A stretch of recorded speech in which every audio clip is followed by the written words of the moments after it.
ce tout dernier disque qui paraît en ce moment, un coffret donc de 3 CD avec l'essentiel de mes chansons. J'en ai confié les illustrations et la présentation à Amélie Patin, qui a déjà illustré mon disque d'avant, Nous on veut des jardins, qui a illustré le film documentaire que j'ai réalisé, Variation d'un écrivain, et puis, oui, qui avait aussi illustré le livre de Pierre et Rolietta, Charlie et le champignon. Depuis toujours, j'attache une grande importance au premier contact qu'on a avec des chansons, c'est-à-dire le disque, ce qu'on voit. Et il me semble que ça dit déjà ce qu'on va trouver dedans, enfin j'espère.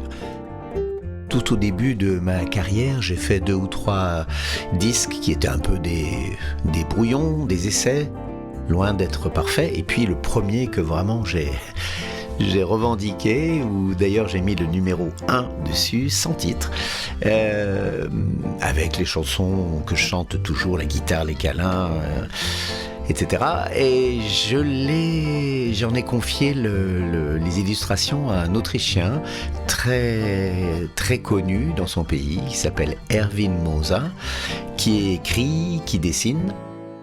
Et je me souviendrai toujours du moment où j'ai reçu, j'ai eu entre les mains pour la première fois ce grand vinyle, on disait un 33 tours, avec ces 2 souris sous le parapluie.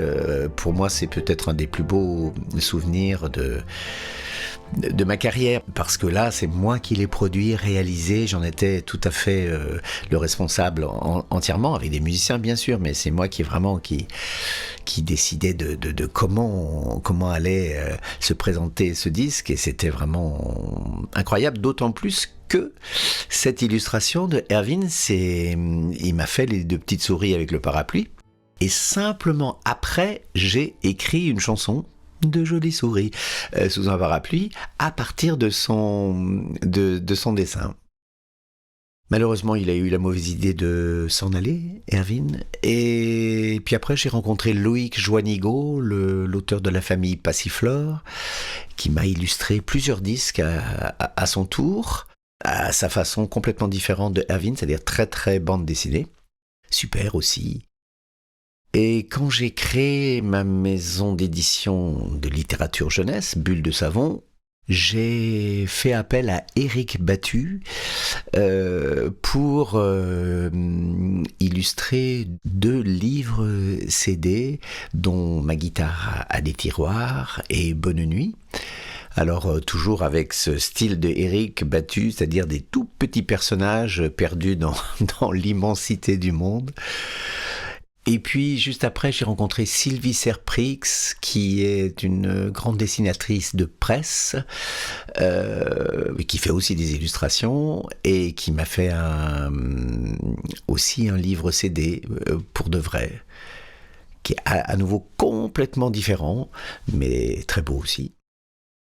J'ai eu envie d'enregistrer certaines de mes chansons et puis une reprise de chansons traditionnelles avec un orchestre symphonique, et j'en ai confié les illustrations à Bernadette Després, la maman de Tom Tom et Nana, et ça en fait encore un objet complètement différent, celui-là aussi.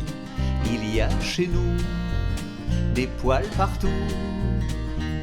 Voilà, toutes ces palettes d'illustratrices et d'illustrateurs qui se sont glissés dans mes chansons.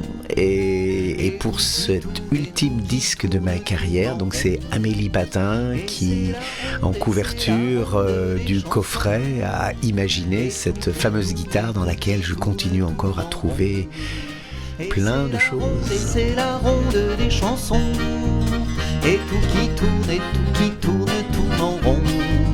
Et c'est la ronde des chansons, et tout qui tourne en rond.